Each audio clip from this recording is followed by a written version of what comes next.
मुचा जागरदीप. नमस्कार साहित्य जागर. साहित्य जागर प्रस्तुत जागरदीप श्राव्य दिवाळी अंक 2024च्या दीपत्कार सदरात मी अनुजा संखे आपणा सर्वांचं मनापासून स्वागत करते. श्रोते हो, आज आपल्यामध्ये एक अशी अभिनेत्री आलेली आहे जिने आपल्या अभिनयातून कधी लहान तरी चलाख मुलगी, कधी दोन खट्याळ सुनांची नाठाळ सासू, कधी खडूस आज्यांच्या जोडीपैकी एक आजी, तर कधी दूर उसाच्या शेतात राबणाऱ्या धन्यांची वनी ह्या भूमिका अक्षरशः जगल्या आहेत. बरोबर, तुम्ही अगदी बरोबर ओळखलंय. आज आपल्याबरोबर आहेत आपल्या टेन्शनवरची मात्रा ठरणाऱ्या महाराष्ट्राची हास्य जत्रा फेम वनिता खरात, आणि त्यांच्यासोबत गप्पा मारल्यात आपल्या साहित्य जागरच्या लाडक्या प्रशासिका चेतना मोरे यांनी. चला तर मग चेतनाताई आणि वनिताताईंच्या रंगत गेलेल्या गप्पांमध्ये आपणही रमून जाऊयात.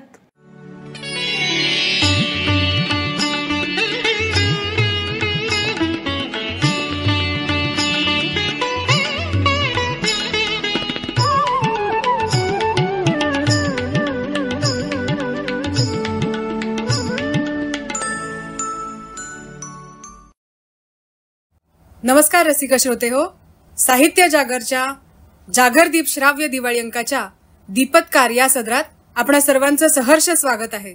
आज आपल्या भेटीला आली आहे एक अत्यंत गुणी अभिनेत्री, एक मनमोकळं व्यक्तिमत्व आणि हास्य जत्रा फेम वनिता खरात. आपल्या सगळ्यांसाठीच एक हे प्लेझंट सरप्राईज आहे, मला माहिती आहे, आणि तुम्हाला सगळ्यांचाच दिवाळीचा आनंद यामुळे द्विगुणित होणार आहे. तर वनिता, तुझं खूप खूप स्वागत आहे. थँक्यू. नमस्कार तुम्हा सगळ्यांना, आणि सर्वप्रथम तुम्हा सगळ्यांना दीपावलीच्या खूप खूप शुभेच्छा. धन्यवाद वनिता, तुझा एवढा अमूल्य वेळ तू आमच्यासाठी देतेस, त्याच्यासाठी खूप खूप आभारी आहे. थँक्यू. मला इथे तुम्हाला सगळ्यांना म्हणजे तुम्ही ऐकणार आहात, मला हे ऐकूनच मला खूप छान वाटतंय. सो मी खूप एक्साइटेड आहे तुम्हा सगळ्यांसोबत गप्पा मारायला. धन्यवाद. तर मी आता तुझं जसं इंट्रोडक्शन, तुझ्याशी ओळख करून दिली, एक मनमोकळं व्यक्तिमत्व, तर हे आम्ही तुला हास्य जत्रेमध्ये आम्ही सगळेच ऐकत असतो, सगळे श्रोते, तुझे सगळे फॅन आहेत आमचे साहित्य जागरचे सगळे श्रोते. Yes, thank you. तर तुझं आता हे जे व्यक्तिमत्व घडलेलं आहे, तर लहानपणापासूनच तुझं कुटुंब म्हणशील किंवा शाळा कॉलेज याचा प्रभाव त्याच्यावर असेलच, तर त्याविषयी थोडंसं आम्हाला सांगशील का? हो, नक्की सांगेन. मी लहानाची मोठी वरळी कोळीवाड्यात झाले. जसं म्हणतात कोळीवाड्याची रेखा, तर मी वरळी कोळीवाड्यात माझं सगळं शिक्षण, मी आत्ता अगदी लग्नापर्यंत मी तिथेच राहत होते. सो लहानपण माझं खूप मस्त वातावरणात गेले. मी चाळीतनं खूप मोठी होत आले, चाळीत वाढले मी, तर माझ्यावरती तो खूप प्रभाव आहे माणसांचा. मला सतत माणसांमध्ये राहायला खूप आवडलेलं आहे. लहानपण माझं अगदी खेळण्यात, बागडण्यात, हिंडण्यात, मित्रांसोबत मजा मस्ती करण्यात गेलंय. सो बालपण माझ्या आयुष्यातलं खूप महत्वाचे दिवस होते ते, आणि खूप एन्जॉय करणारे दिवस होते. मग शाळा माझी माझ्या घराजवळच होती 7वी पर्यंत BMCची, आणि 8वी ते 10वी मी दादरला IAS महात्मा ज्योतिबा फुले कन्या शाळेत शिकले. आणि तोपर्यंत माझा आणि नाटकाचं किंवा कला या क्षेत्राशी काही संबंध नव्हता. फक्त मी कॉलेजपासून, हो, सगळा माझा हा संबंध कॉलेजपासूनच आला. सो शाळेत असेपर्यंत माझा काही कला क्षेत्राशी काही संबंध नव्हता, पण माझ्यामध्ये ते सगळे किंवा काहीतरी करायचे गुण होते, किंवा मजा मस्ती, शाळेत मधल्या सुट्टीमध्ये बेंचवरती असं वाजवणं आणि मग त्याच्यातनं डान्स करणं, हे सगळं मी करायचे. पण त्याच्यातनं मला माहित नव्हतं की पुढे जाऊन असं काहीतरी घडेल, हे सगळे गुण माझे टीव्हीवरती सगळ्यांसमोर येतील. तर पण तेव्हा माझ्या मैत्रिणी म्हणायचे की तुझ्यामध्ये असं काहीतरी आहे की ते तू करू शकतेस, हे तुझे गुण बाहेर आणू शकतेस. पण मला काहीच आयडिया नव्हती या क्षेत्राबद्दल ऍब्सोल्युटली, कारण आमच्या पूर्ण घरात कुठे म्हणजे गावामध्ये कुणीतरी किंवा आजूबाजूला कुणीतरी या क्षेत्रात आहे असं कुणीच नव्हतं. बॅकग्राऊंडला कुणीतरी आहे आपल्या घरातलं, आणि म्हणून मी या क्षेत्रात आले, तर असं दूर दूरपर्यंत कुणाचाही संबंध नाही माझ्याशी. सो मला हे क्षेत्रच माहित नव्हतं. आणि मग मी कॉलेजमध्ये आले. 11वी 12वी मी महर्षी दयानंद महाविद्यालय परेल कॉलेजला होते, आणि 12वी नंतर मी शिवाजी पार्कच्या मतलब दादरच्या कीर्ती कॉलेजमध्ये ऍडमिशन घेतलं आणि तिथून माझा या क्षेत्राशी संबंध जो जुळला तो आज तागायत. म्हणजे मी त्याच्यातनं नंतर बाहेरच नाही पडू शकले. खूप एकांकिकामध्ये तू पार्टिसिपेट केलं असेल. हो, खूप खूप जास्त. म्हणजे 13वीत मी कीर्ती महाविद्यालयात आले तर आमच्याकडे युथ फेस्टिवल होतं, तर तो ग्रुप आधीपासूनच होता. तर ते असं काहीतरी इंटरेस्टिंग वाटलं. म्हटलं हे काहीतरी केलं पाहिजे आपण, हे येऊ शकतं आपल्याला, म्हणून मी त्याच्यात भाग घेतला.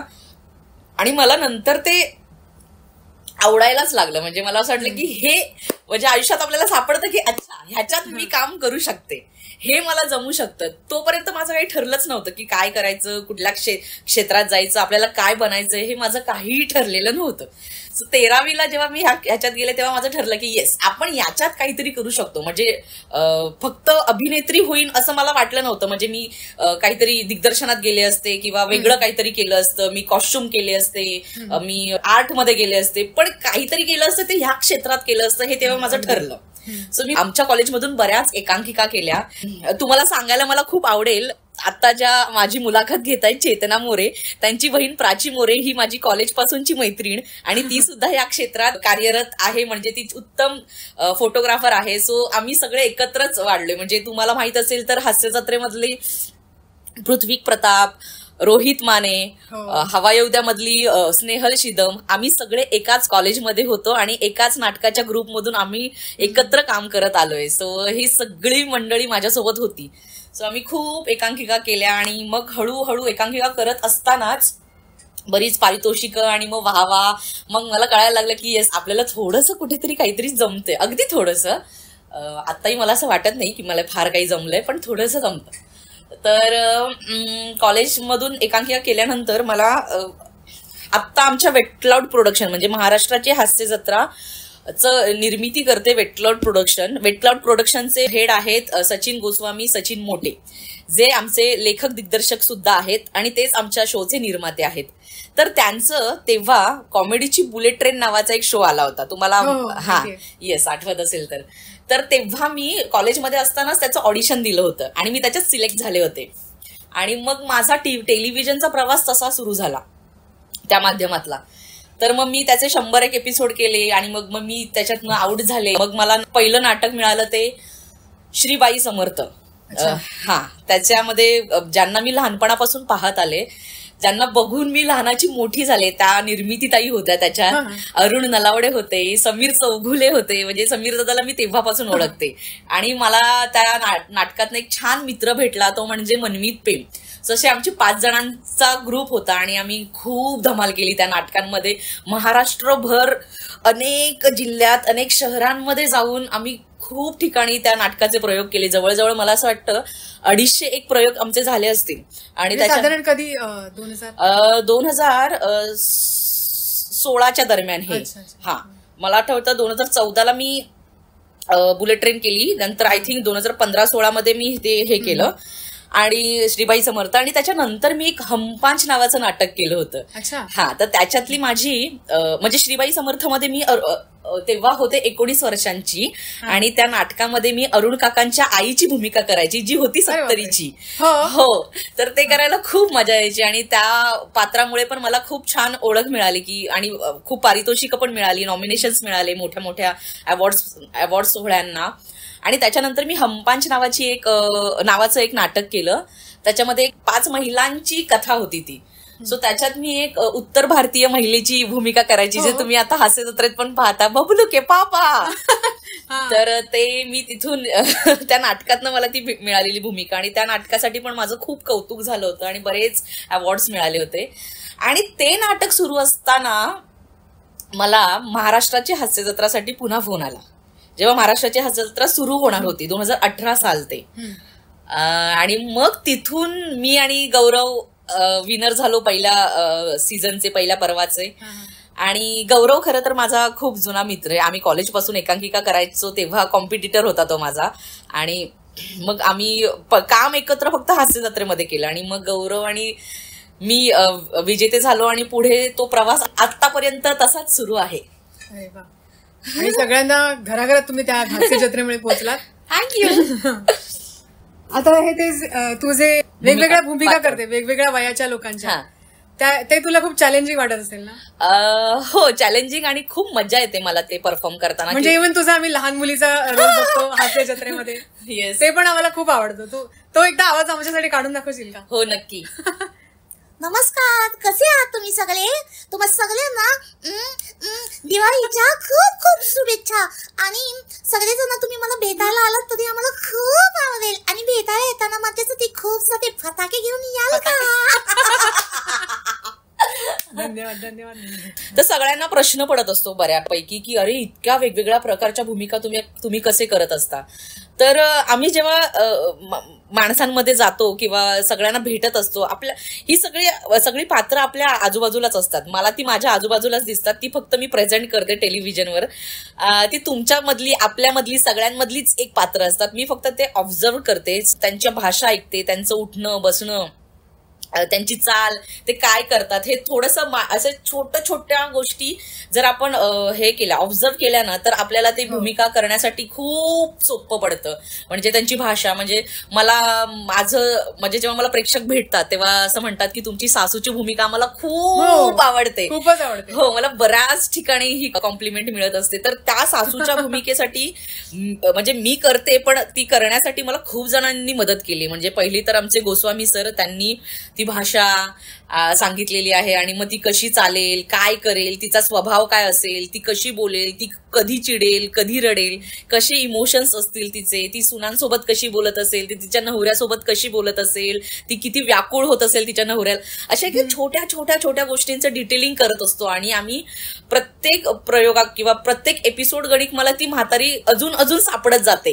म्हणजे ती काय मला पहिल्याच अटेम्प्ट मध्ये सापडली असं अजिबात नाही, ती मला खूप वेळा केल्यानंतर ती सापडत गेली. जसं नाटकांच्या प्रयोगांमध्ये नाटकामधलं पात्र आपल्याला खूप प्रयोगानंतर वेगळं सापडत जातं आणि आपणच खुश होतो की अरेच्छा, आज मला एक वेगळीच जागा सुचली. आणि त्याचा जो आनंद असतो तो असं मी शब्दात सांगू शकत नाही. सो ही सगळी पात्र आपल्या आजूबाजूलाच असतात, आम्ही फक्त ती शोधून तुमच्या समोर सादर करतो आणि खूप मजा येते.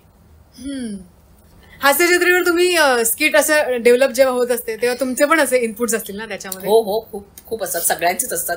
एकतर आमच्या लेखकांसाठी खूप मोठा काय म्हणतात त्यांना सुचतं कसं, काय मला नाही स्किट त्यांना कसं सुचतं, दररोज एवढं द्यायचं त्यांचा मेंदू. म्हणजे मला असं वाटतं आता एक्झिबिशन मध्ये ठेवलं पाहिजे, एवढं काहीतरी सुचत असतं त्यांना, भन्नाट वेगवेगळ्या व्यक्तिरेखा, आणि त्या कोणाला द्यायच्या, कोण बरोबर करेल हे आणि ते पण बघायचं असतं ना की बाबा कशावर आक्षेप नाही आला पाहिजे. आमच्या लेखकांसाठी ना मोठी मिठी त्यांना आणि खूप प्रेम, कारण हे सगळं त्यांच्या डोक्यातनं सुरू होतं, मग ते आमच्यापर्यंत पोहोचतं, मग आम्ही त्याच्यात थोडेसे किडे करतो, मज्जा मस्ती करतो आणि ते कॅरेक्टर डेव्हलप होतं. म्हणजे ऑफकोर्स अशी साधी कॉमेडी, कौटुंबिक कॉमेडी सोपी नाहीये, कारण त्यात आपल्याला काही अश्लील वापरायचं नाहीये. ऑफकोर्स, कारण कॉमेडीला तर खूप जपून आम्हाला सगळ्यांसमोर सादर करावी लागते, कारण सगळ्यांच्या भावना आता खूप. पण तुम्ही काही केलं ना तरी कोणीच काही माइंड करणार नाही असं मला तरी वाटतं. नाही, पण तुम्ही इतके लोकांच्या मनाच्या जवळ गेले. येस, आणि आमचं टॅगलाईनच आहे ना, सहकुटुंब बसूया आणि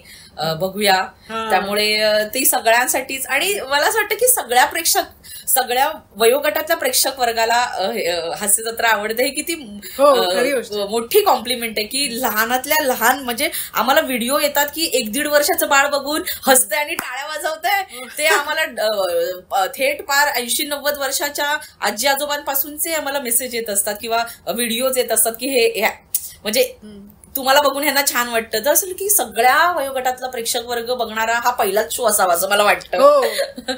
आणि इव्हन त्यातलं काही डबल मिनिंग जरी असेल ना तरी ते किती गोड वाटतं. ती लॉलीची स्किट आम्ही तर खूप मजा येतो. अगं ते लहान मुलांना इतकं आवडतं ते कॅरेक्टर लॉलीचं, म्हणजे त्यांना त्यांच्यातलंच वाटतं. तर असे बरेच कॅरेक्टर असे म्हणजे आम्हाला सगळेच, म्हणजे आम्ही एकमेकांना मदत करत असतो की असं करून बघ, असं काहीतरी बोलून बघ, असं काहीतरी चालून बघ, मग त्याच्यातनं कॅरेक्टर निघेल का. असे बरेच एकमेकांच्या मदतीने घडणारे आणि मोठे झालेले कॅरेक्टर पण खूप आहे त्याच्यात. त्यामुळे असं कुणाच्या एकाला हे क्रेडिट कधीच जाऊ शकत नाही कुठल्याच गोष्टीचं.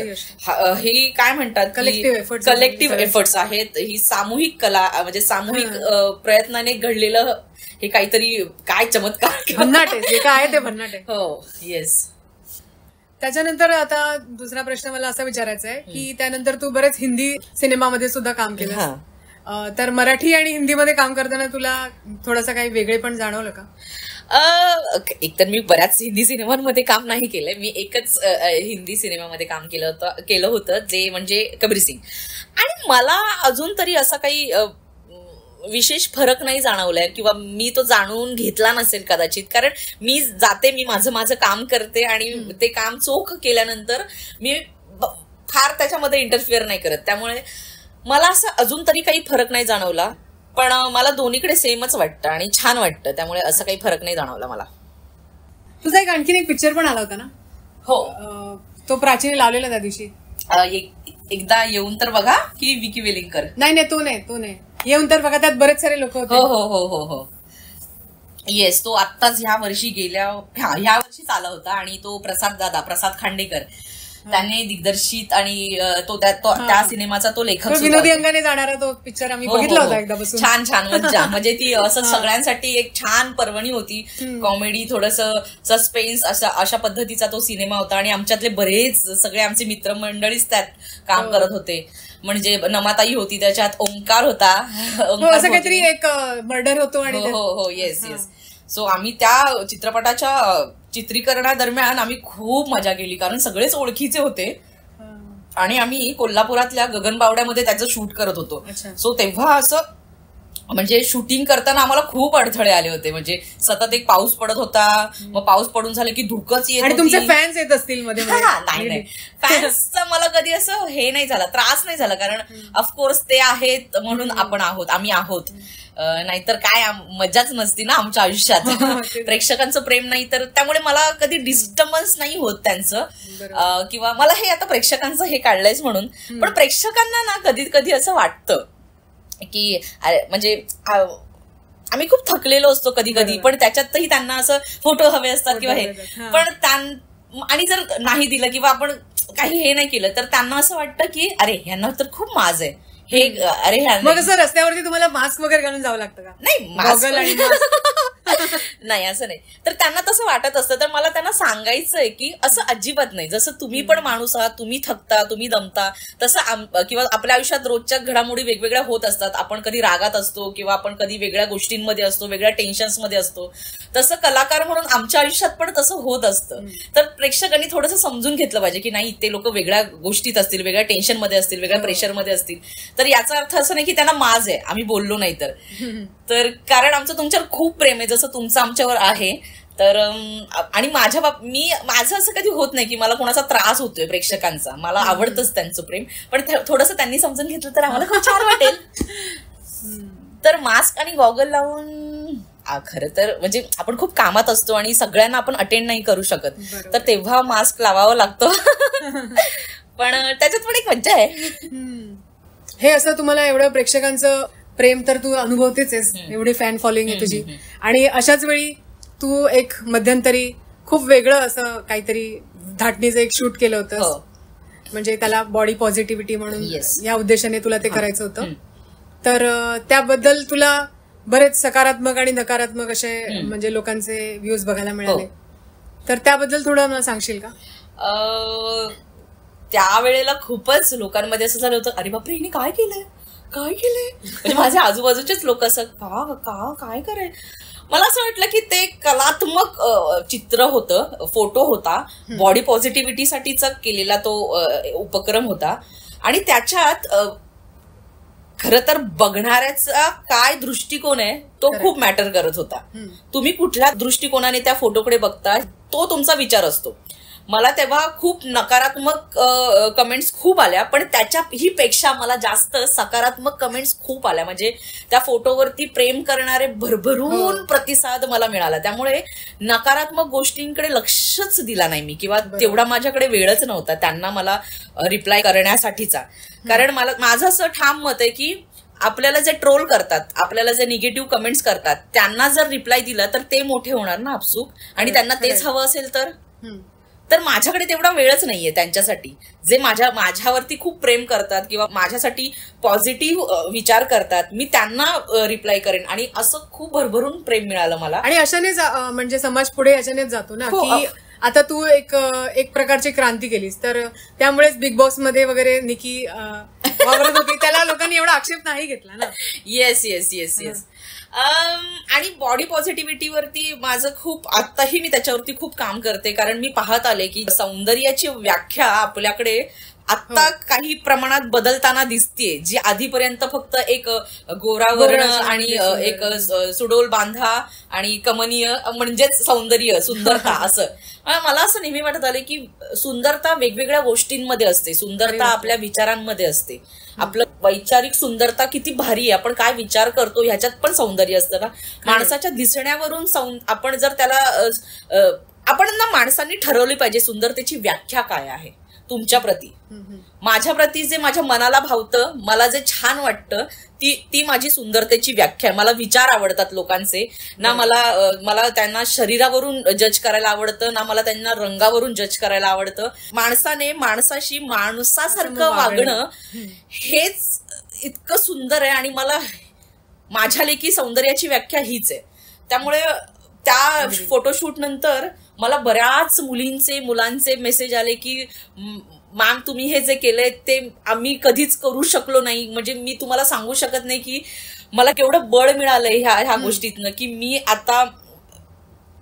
माझ्या शरीरावरती प्रेम करू शकेन, की मी जशी आहे तशी मी ऍक्सेप्ट करते स्वतःला.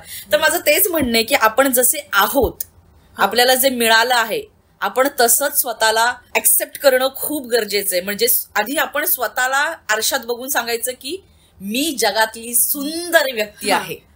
मग तुम्हाला कुणीच जज करत नाही. त्यामुळे मला असं नेहमी वाटतं की मी सगळ्यात सुंदर व्यक्ती आहे जगातली. त्यामुळे आपला कॉन्फिडन्स आपोआप वाढत जातो आणि तो आपण समोरच्यांना दिला तर समोरच्याचाही कॉन्फिडन्स वाढतो. आणि आपण जर इतकं छान काम करत असू तर मतलब क्याही कहना. बरोबर आहे. येस. याच्यातूनच मग आणखीन एक असा दुसरा मुद्दा आहे तो कपड्यांचा. म्हणजे जसं कपड्यावरून आपण जज करतो की हिने पूर्ण कपडे घातले, चांगली साडी नेसली आहे किंवा एखाद्याने तोकडे कपडे घातले. तर कपडे म्हणजे आपलं सौंदर्य खुलवण्याचं एक साधन असतं, माध्यम आहे. पण त्यावरून म्हणजे काय म्हणतात, आता आपल्याकडे जे या देशामध्ये बलात्कार वगैरे होत असतात ते कपड्यातल्या बुरखातल्या महिलांवर सुद्धा होतात आणि लहान मुलींवर वगैरे होतात. तर हे जे विकृती जी असते ती डोक्यात असते माणसाच्या. जसं सौंदर्य आपल्या नजरेत किंवा डोक्यात असतं तसंच ही विकृती पण, म्हणजे सगळ्या गोष्टी मनात असतात. अगदी बरोबर बोललीस तू. त्या सगळ्या गोष्टी कपड्यांवरती कधीच अवलंबून नसतात. कारण ही सगळी विकृती माणसाच्या डोक्यामध्ये असते.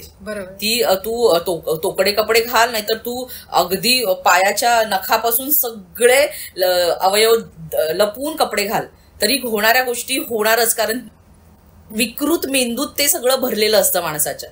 आणि आजकाल देशात, शहरांमध्ये आपण कपड्यांचं अतिच टेन्शन घेतो की माझे कपडे इस्त्री केलेले आहेत का नाहीयेत.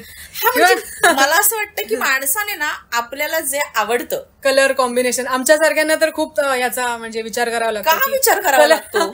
कलर याला मॅच होतोय का? आता कारण लोकांच्या म्हणजे समाजामध्ये जायचं तर ह्या सगळ्या गोष्टी बघाव्या लागतात. आणि कधी पण हे किती चुकीचं आहे. म्हणजे का, म्हणजे मला कुणाला तरी इम्प्रेस करायचंय किंवा मला कुणाला तरी दाखवायचंय मी कसं दिसणार आहे, मी कशी दिसतेय, याच्यापेक्षा मी जे आता जे कपडे घातलेत याच्यात मला कम्फर्टेबल वाटतंय. आणि हेच मी अशीच राहते, मी अशीच आहे, माझे हे कपडे आहेत, हे मला कुणाला इम्प्रेस करण्यासाठी मी का घालावं आणि मी का मॅचिंग केली पाहिजे इतरांसाठी ज्याच्यात मी कम्फर्टेबलच नाही. मला साध्या नॉर्मल ट्राउझर आणि पॅन्टमध्ये कम्फर्टेबल वाटतं, मला शॉर्ट्स घातल्यावर कम्फर्टेबल वाटतात. तर कम्फर्टेबल असणं ही पहिली प्रायोरिटी असली पाहिजे ना आपली. बरोबर आहे. ह्याच्यात मला छान वाटतं, हे माझे कपडे आहेत, ना की मला अरे नाही मला ते काय म्हणतील, ते काय विचार करतील, आपण हे कपडे नाही, हे नको. हे सगळे विचार का करायचे, कोणासाठी करायचे आहेत? हा तुझा दृष्टिकोन आताच तू आम्हाला दिलायस, पण ती सुरुवात आहे, अजून त्या बदलाला वेळ लागेल. नाही, पण तो बदल आपण आपल्यापासून केला पाहिजे ना. खरी गोष्ट आहे. मी हे कपडे घातले, मला ह्या कपड्यांमध्ये छान वाटतंय आणि मी हेच कपडे घालून एखाद्या फंक्शनला जाणार आहे. मग मी काय घालून येते याच्यापेक्षा मी येते ना, हे इम्पॉर्टंट असलं पाहिजे ना. पण त्याचा सगळे ड्रेस कोड ठरलेले असतात. लग्नाला जायचं तर आपण छान साडी, ट्रेडिशनलच कपडे घालले पाहिजे असं काही नाही. आपल्याला तुला जे वाटतं, मी हे घातल्यावर छान दिसते, मला ह्याच्यात मी सुंदर दिसते ह्याच्यात, मग ते काही असतील, मग ते शॉर्ट असेल किंवा क्रॉप टॉप असेल किंवा साडी असेल, तुझा कम्फर्टेबल कपडा काय आहे तो ते तुझा पेहराव असला पाहिजे, ना की इतरांसाठी असला पाहिजे असं मला वाटतं. मला साडी छान वाटतं, मी छान दिसते साडीत, तर मी साडी नेसले पाहिजे. मला जीन्स आणि टी शर्ट मध्ये छान वाटतं, मी छान दिसते, तर मी ते घातलं पाहिजे. आपण ठरवलं पाहिजे की आपल्याला काय, आपण इतरांचा विचार करणं जर सोडलं ना तर आपल्यासारखं सुखी जगात कोणी नाहीये. म्हणजे सगळ्या मुलींना तसं जगता आलं पाहिजे. म्हणजे इतरांसाठी जर आपण विचार करत बसलो ना चेतनाताई, तर ना आपण आयुष्यच नाही जगणार, माहितीये का तुला.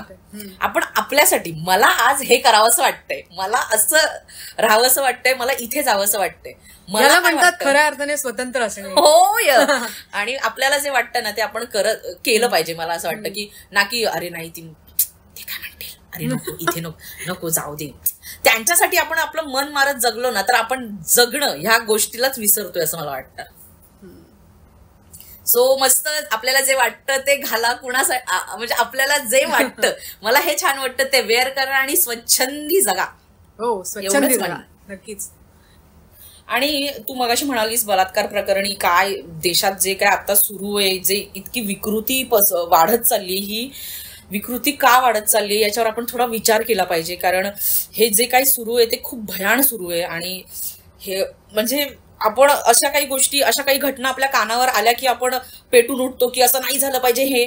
पण ही विकृती कुठून, ऑफकोर्स हे खूप चुकीचंच, म्हणजे हे खूप काय, मला ह्याच्यासाठी शब्द सापडत नाही, पण ह्या विकृती कुठून पसरतीये काय, आपण ह्याच्यावर विचार केला पाहिजे. म्हणजे आपण आपल्या घरातनं आपण विचार केला पाहिजे की आपण आपल्या घरात असणाऱ्या महिलांना, मुलींना विचारतो काय कुठे चाललीयस, काय करतेयस, कोणाबरोबर असणार आहे. हे प्रश्न आपण फक्त मुलींनाच का विचारतो, आपण आपल्या घरातल्या मुलांना, पुरुषांना विचारतो की तू कुठे आहेस, कधी येणार आहे, कोणासोबत आहेस, काय करतोय, मोबाईलमध्ये काय बघताय, काय म्हणजे आपल्या हातात आता जे मोबाईल आहे त्याच्यामध्ये आपली मुलं काय बघतायत, याच्यावरती आपण थोडंसं लक्ष देणं खूप जास्त गरजेचं आहे असं मला वाटतं. आणि आपण आपल्या घरापासून ती सुरुवात करू. आणि आपण समानतेने वागवायला पाहिजे ना, मुली काय म्हणा किंवा मुलं काय म्हणा.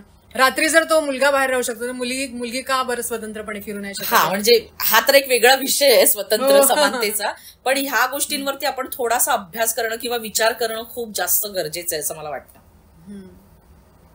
तर परत तुझ्या करिअर विषयी बोलूया. करिअर विषयी काय बोलशील अजून?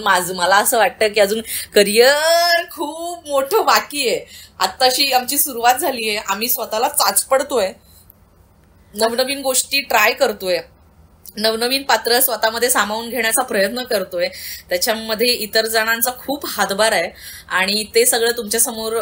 कोणाकोणाला श्रेय देशील तू सगळ्यांना आजवरच्या प्रवासासाठी? म्हणजे मला ह्या क्षेत्रात जाण्याची उमेद दिली, खूप पाठिंबा दिला, म्हणून मी माझ्या घरातल्यांचे खूप आभार मानेन. कारण त्यांनी मला कधीच कुठल्याच गोष्टीसाठी कधीच रोखलं नाही, टोकलं नाही. तू कुठे चाललीयस, तू काय करतेयस असं मला कधीच त्यांनी म्हणजे शिस्तीसाठी विचारलं, पण थांबवलं नाही कुठल्या गोष्टीसाठी की नाही हे नाही करायचं, तू हे कर.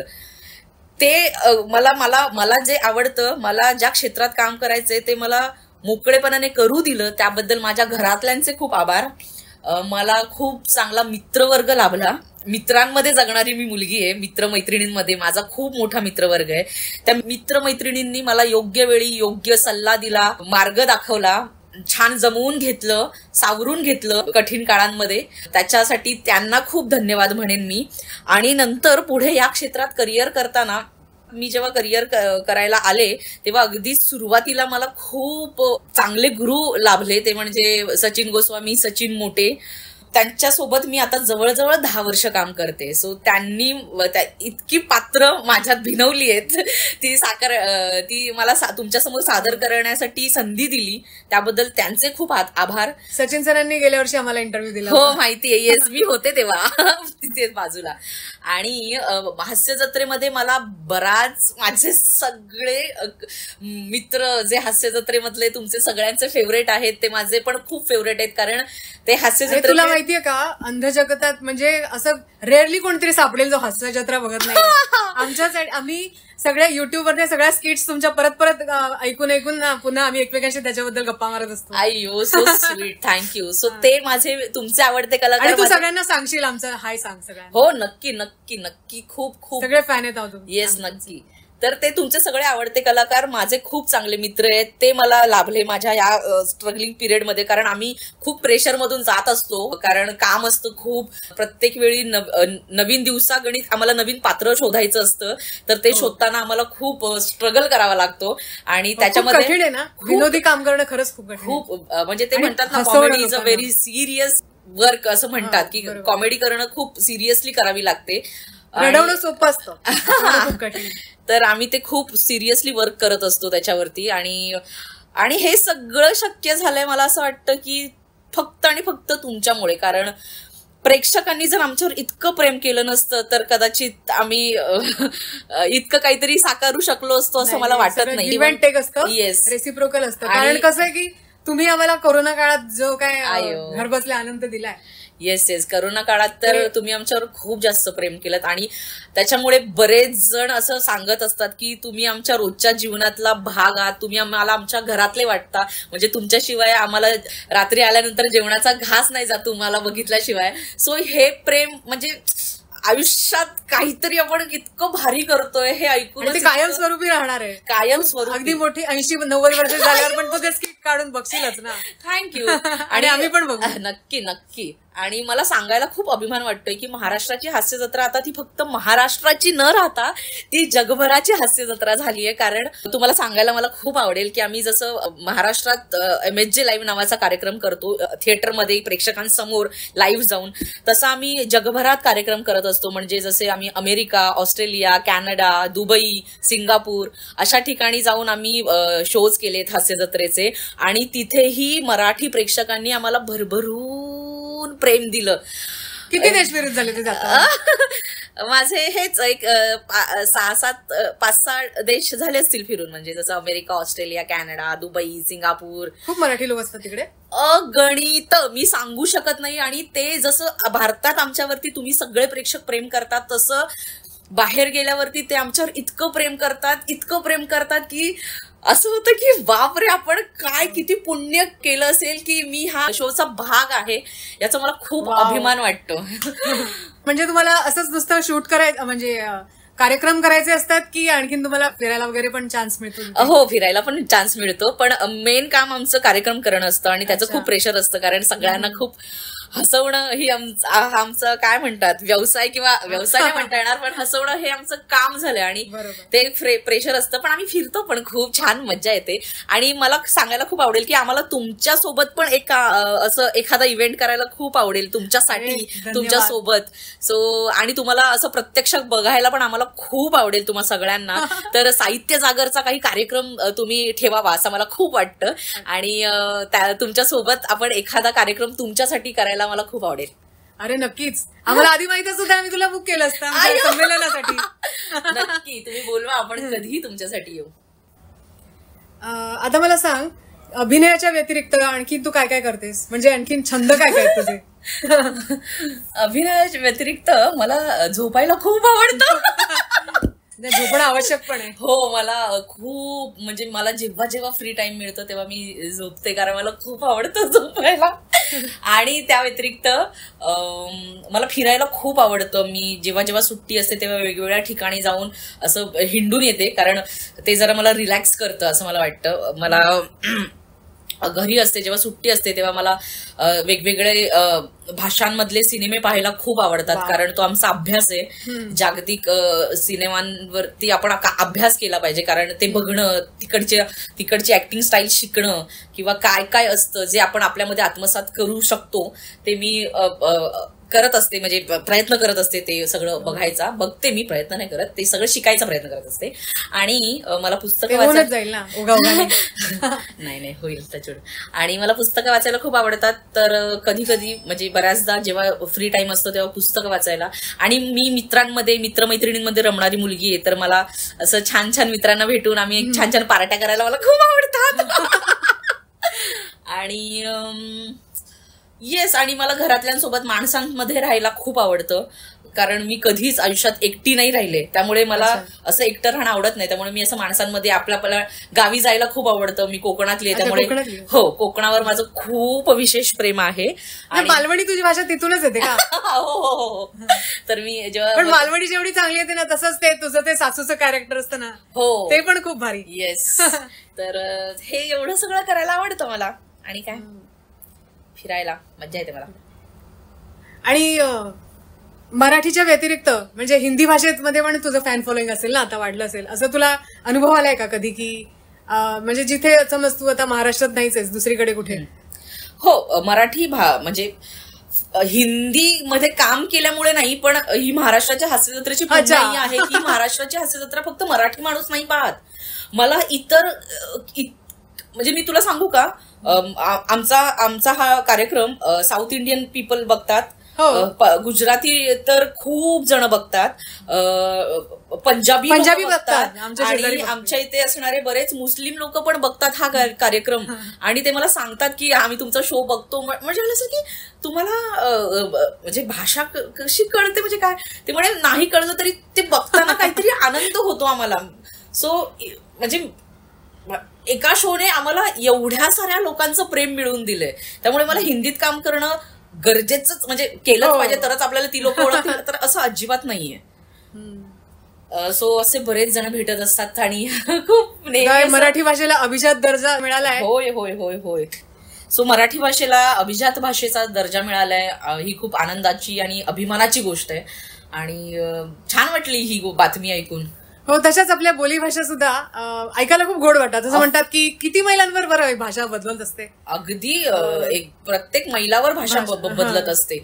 आणि मराठीतल्या बोलीभाषा ना खरंच ऐकायला म्हणजे हास्यजत्रेमुळे त्या सगळ्या भाषा मला इतक्या आवडतात. म्हणजे इव्हन विदर्भाची सगळ्याच भाषा, म्हणजे मी सांगू का, मला कोल्हापुरी भाषा इतकी रांगडी आहे, पण तितकंच प्रेम आहे त्या भाषेत. आणि आता आम्हालाही कळायला लागलंय कोल्हापुरी कशी, सातारी कशी,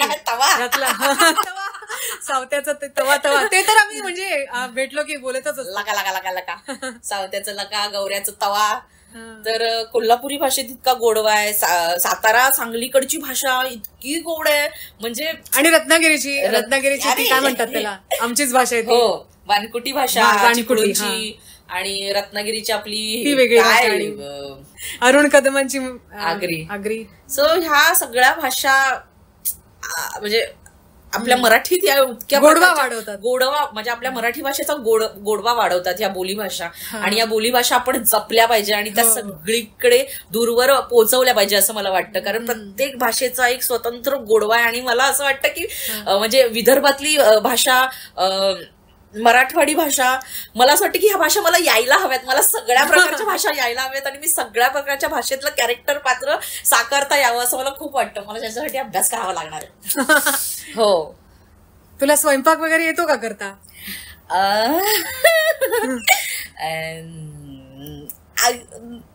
माझ्या या पॉजवरून तुला कळलं असेल की मला फार स्वयंपाक करता येत नाही, पण माझं खाण्यावर खूप प्रेम आहे. मला वेगवेगळ्या ठिकाणी जाऊन वेगवेगळ्या ठिकाणचं ते पदार्थ चाखायला खूप आवडतात. आणि मी ते जेव्हा सुट्टी असते तेव्हा, म्हणजे मी मगाशी सांगितलं नाही, माझ्या आवडत्या छंदांमध्ये हे पण येतं.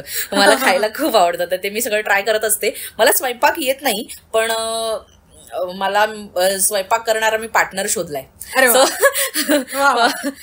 मला विचारायचंच होतं तुला. तर सुमित खूप उत्तम स्वयंपाक करतो आणि तो मासे वगैरे तर अप्रतिम बनवतो. त्यामुळे मला स्वयंपाकघरात जाऊन जेवण बनवायची काय तो रिस्क घेऊ देत नाही. त्यामुळे माझ्या घरात माझी सासू, माझी आई, माझी बहीण सगळे उत्तम जेवण बनवतात. त्यामुळे मला कधी स्वयंपाकघरात जाऊन काहीतरी ट्राय करायचं असं कधी हे नाही आलं. त्यामुळे मी फक्त त्यांच्या हातचं चमचमीत खाते. वा. आणि या अभिनय क्षेत्रात तुझं आयडॉल कोण आहे? असं आयडॉल वगैरे माहित नाही, पण बऱ्याच वेळेला मला बऱ्याच जणी खूप प्रभावित करतात. म्हणजे ज्यांच्याकडे बघून असं वाटतं की येस, आपण ह्यांच्यासारखं काम करू शकतो. म्हणजे जसं, तर आधीपासून सांगायचं झालं तर स्मिता पाटील मला खूप आवडतात. मराठीमध्ये ज्यांच्याकडे बघून आपण असं वाटतं की विनोद असा असावा, इतका शुद्ध असावा, असं ज्यांच्याकडे बघून वाटतं त्या निर्मिती ताई आहेत, विशाखा ताई आहे, ज्यांना बघत मी मोठी झाले. आता नम्रता ताई आहेत आणि माझ्या सगळ्याच सहकलाकार, माझ्या मैत्रिणी ज्यांना बघून, तर त्या सगळ्या आहेत. आणि हिंदीमध्ये आपण म्हणायला गेलो तर मला विद्या बालन आवडत आली आहे. तिची अभिनय शैली मला खूप आवडते.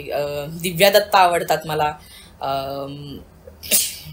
मला कोंकडा सेन आवडली आहे. शेफाली शाह आवडतात. सो अशा वेगवेगळ्या धाटणीच्या ज्या फार हिरोईन मटेरियल मध्ये नाहीयेत पण त्या खूप चांगल्या अभिनेत्री आहेत. आणि मला नेहमी असं वाटतं की मला त्यांच्यासारखं व्हायचंय. मला कधीच हिरोईन नाही व्हायचंय. मला माणसांना प्रेझेंट करायला खूप आवडतं. त्यामुळे मला पात्रांना म्हणजे एखादं पात्र त्यांच्यासारखं साकारायला मला खूप आवडेल. सो ह्या काही माझ्या आवडत्या. तुला असा रोल मिळाला म्हणजे मिळेलच. येस मला होपफुली टचवूड म्हणजे वाट बघते मी. त्यांच्यासारखं काम करायची इच्छा आहे मला खूप. मला तिलोत्तमा शोम खूप आवडते. आणि अशा बऱ्याच जणी आवडतात मला. मी आता पटकन जे नावं आठवली ती सांगितली. पण ह्या सगळ्या आहेत मला आवडतात. मला अभिनेत्यांमध्ये पण मला ऑफकोर्स ज्यांच्यामुळे माझं बालपण खूप सुखकर झालं ते आपले अशोक मामा, लक्षा मामा. हे खूप म्हणजे मी सांगू शकत नाही. ऑफकोर्स अख्खा महाराष्ट्र, अख्खा भारत ज्यांचा फॅन आहे त्यांचे मी खूप मोठी फॅन आहे. आणि मराठीमध्ये असे बरेच कलाकार आहेत. म्हणजे असं वाटतं की असं कोणाचं नाव नाही घेतलं तर हे, पण मला सगळेच जण खूप आवडत आलेत. म्हणजे मी असं माझं ठराविक असं हे नाही की हे मला खूप आवडतात, हे खूप आवडतात. कारण प्रत्येक वेळी कलाकार म्हणजे कामागणिक फाईन होत जातो. सो प्रत्येकाचं एक वेगवेगळं काम असतं, त्याच्यात ते आवडत जातात. त्यामुळे असं कोणाचं नाव पर्टिक्युलर मी सांगू शकत नाही. पण अशा काही एक आधी ज्या मी अभिनेत्रींची नावं सांगितली त्या पठडीतली कामं करायला मला खूप आवडतात किंवा आवडते असं. आता तर तुझी सुरुवात आहे, अजून तुला खूप पल्ला म्हणजे तुला वेगवेगळ्या भूमिका आम्हाला पण तुझ्याकडून बघायला मिळतील. नक्की. आणि मलाही त्या तुमच्या समोर सादर करायला खूप आवडेल. मला सई खूप आवडते. सई तामणकर. हो, ती खूप सुंदर काम करते. मुक्ता बर्वे आवडतात मला. अच्छा. हा, आता तुझे एवढे सगळे फॅन फॉलोईंग आहे तुझी, तर तुला असा काही मजेदार अनुभव सांगता येईल का? मजेदार किस्सा एखाद्या फॅनचा? मजेदार किस्से तर बरेच असतात. म्हणजे त्यांना तर आम्ही त्यांच्या घरातले वाटतो. त्यामुळे त्या अशा बायका म्हणजे अशा खांद्यावरती चापटी, ए वनी कशी आहेस का तू, म्हणजे त्यांना असं मी त्यांच्याच घरातलं आणि वाटते. आणि हे सगळं हे बघून मला असं वाटतं म्हणजे मी ते अनुभवत असते. म्हणजे त्याचं वनी कशी आहेस का तू, मी वनिता नाही म्हणणार, मी तुला वनीच म्हणणार कारण तू आमच्या घरातलीच आहेस. असं सगळं बायकांमध्ये त्यांची काय सुरू असते मज्जा. आणि बरेच प्रेक्षक म्हणजे जेव्हा ते समोर येतात तेव्हा त्यांना असं काय बोलावं सुचतच नाही. कारण बऱ्याचदा मी बरेच जणांना असं रडतानाच पाहिले. म्हणजे ते येतात आणि जस्ट हातात हात घेऊन रडतात तेव्हा मला असं ते मला कळत इतके हसवणारे समोर बघून अगदी त्यांना अश्रू अनावर. म्हणजे मी त्यांचे फिलिंग्स, त्यांना काय वाटतं एक्झॅक्टली तो शो बघून त्यांना किती रिलॅक्स वाटतं हे मी अनुभवूच शकत नाही किंवा मी सांगूच शकत नाही त्यांच्या भावना. कारण बऱ्याचदा बरेच प्रेक्षक काहीच न बोलता फक्त रडत असतात. आणि तेव्हा मला असं होतं की अरे बापरे, आपण काय पुण्य केलं होतं मागच्या जन्मी जे आपल्याला एवढं सगळं अनुभवता येतंय. म्हणजे खरोखर पुण्याचं काम आहे. हो, एकदा मी आणि गौरी असं रेल्वे स्टेशनवरून जात होतो कुठेतरी नाटकाच्या प्रयोगाला वगैरे किंवा कुठेतरी असं जात होतो, आठवत नाही. तर मागून 2-4 लहान मुलं धावत आली आणि ती आमच्यासमोर गौरी वनी वनी असं हाक मारत ते आले आणि ते रडायला लागली ती लहान मुलं. तुम्हाला असं नाही काय झालं, तर त्यांचं तेच होतं की आम्हाला तुमचा शो खूप आवडतो आणि ते रडायला लागले. म्हटलं अरे बाबा नका रडू. किंवा आम्ही मध्यंतरी लास्ट इयर अमेरिकेत गेलो होतो, तर तिकडे पण आम्हाला असे खूप प्रेक्षक भेटले की कोरोनामध्ये आमचे कुटुंब गेलं, पण तुमच्यामुळे आमचा म्हणजे तुमचा शो बघून आम्ही आहोत, नाहीतर आम्ही सर्व्हाइव्ह नसतो करू शकलो. तर असं होतं की आपण कोणाला तरी आपल्या शोमुळे आपल्याला बघून कुणाचं तरी दिवस जातोय, कुणाचं तरी आयुष्य निघतंय. ह्या गोष्टी ही म्हणजे मी काय सांगू, माझ्याकडे ह्याच्यासाठी शब्दच नाहीयेत. सो असे बरेच फॅन मुवमेंट म्हणजे एका शोला एक ताई आल्या होत्या आणि त्यांच्या हातात एक बाळ होतं, ते स्पेशल चाइल्ड होतं. आणि त्या असं शो संपल्यानंतर आमच्याकडे बघून फक्त रडत होत्या. तर आम्हाला झालं की काय झालं, तर त्या सांगत होत्या नंतर आम्हाला भेटल्यानंतर, त्या म्हणतात की याला म्हणजे असं बऱ्याच गोष्टी कळत नाहीत, पण त्यांना तुम्ही कळता, तो तुम्हाला ओळखतो आणि तुमचा शो फक्त त्याला कळतो. त्यामुळे हे माझ्यासाठी आई म्हणून खूप मोलाची गोष्ट आहे. आणि मला असं की बाप रे, ही केवढी मोठी कॉम्प्लिमेंट आहे. आणि तेव्हा आम्हाला पण इतकं रडू येत होतं, म्हणजे मी काय सांगू शकत नव्हते. सो अशा खूप खूप कॉम्प्लिमेंट मिळत असतात आणि आम्ही फक्त ते जगत असतो, अनुभवत असतो. हा येस. आता तुझे अपकमिंग प्रोजेक्ट्स काय आहेत? अपकमिंग प्रोजेक्ट्स, मी 2 सिनेमे केलेत. एक गुलकंद नावाचा, ज्याचे दिग्दर्शक सचिन गोस्वामी आहेत आणि लेखक सचिन मोटे आहेत. अरे वा, तर हो नक्की, आम्ही सगळे जाऊन बघणार थिएटर. येस, नक्की बघा तो. आय थिंक पुढच्या वर्षी म्हणजे जानेवारी फेब्रुवारी मध्ये प्रदर्शित होईल असं वाटतं. आणखी एक चित्रपट केला आहे मी, त्याचं अजून टायटल ठरायचं आहे, पण त्याचंही दिग्दर्शन प्रसाद खांडेकर यांनी केलेलं आहे. आणि अजून एक माझा चित्रपट येणार आहे, ए रे रे पैसा नावाचा, ए रे रे पैसा 3. त्याचे 2 सीझन ऑलरेडी येऊन गेलेले आहेत. तर तो आहे. आणि हास्य जत्रा तर सुरू आहेच. आणि आणि आणि एक नाटक येणार आहे माझं. हो, तर त्याची अजून तालीम सुरू नाही झालीये, म्हणजे ते 1 नोव्हेंबर-डिसेंबरच्या दरम्यान येईल. तर मी आत्ताच तुम्हा सगळ्यांना आमंत्रित करू इच्छिते की तुम्ही सगळ्यांनी माझ्या नाटकाला जरूर यायचंय. नक्की.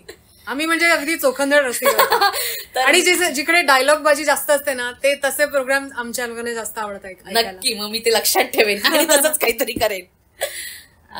असं सगळं आहे. आणि काय सांगू तुम्हाला, काय जाणून घ्यायचंय?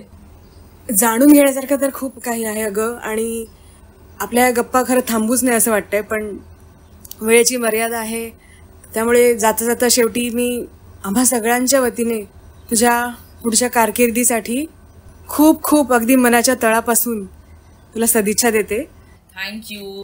तुला छान छान अगदी वैविध्यपूर्ण अशा भूमिका करायला मिळोत आणि तुझ्या अभिनयाने, कलेने, हास्य विनोदांनी आम्हा सर्व प्रेक्षकांची आयुष्य अशीच भरत राहोत आणि तुझ्या आयुष्यातला प्रत्येक दिवस दिवाळीसारखा साजरा हो.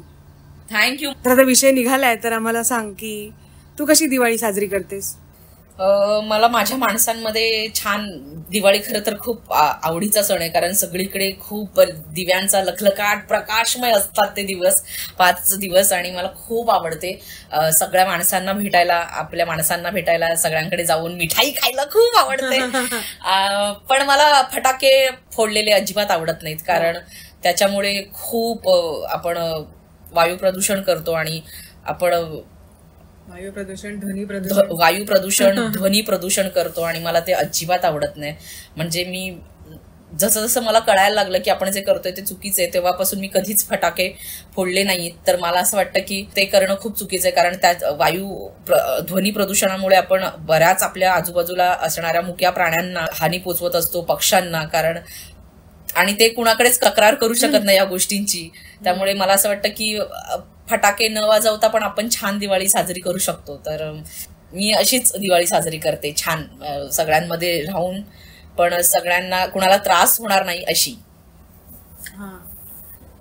तर याच निमित्ताने मग तू आमच्या सगळ्या श्रोत्यांना काय संदेश देशील? मला छान खूप मज्जा आली तुमच्याशी बोलून. आणि तुम्ही जसे आहात तसेच छान जगा, मनमोकळे, कुणाचाही विचार न करता, जसं मी जगते.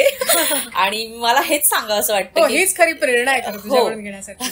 असं काही नाही, पण मला असं वाटतं की आपल्याला जे वाटतं मनमोकळेपणाने आपण ते करत राहावं, कुणाचाही विचार न करता. जग काय म्हणेल, जग काय म्हणालं तर आपण जगणारच नाही. त्यामुळे मला हे वाटतं हे योग्य आहे आणि मी हे करणार. असंच राहावं सगळ्यांनी आणि छान जगा, मस्त जगा, बिनधास्त जगा. आपल्याला जे स्वातंत्र्य मिळालंय त्याचा छान उपयोग करा आणि स्वच्छंदी राहा. आणि तुम्हाला दीपावलीच्या खूप खूप शुभेच्छा. तुम्हाला सगळ्यांना प्रत्यक्ष भेटायला मला खूप आवडेल. नक्की कधीतरी भेटू. नक्की नक्की. धन्यवाद. धन्यवाद. तुझा जागर दीप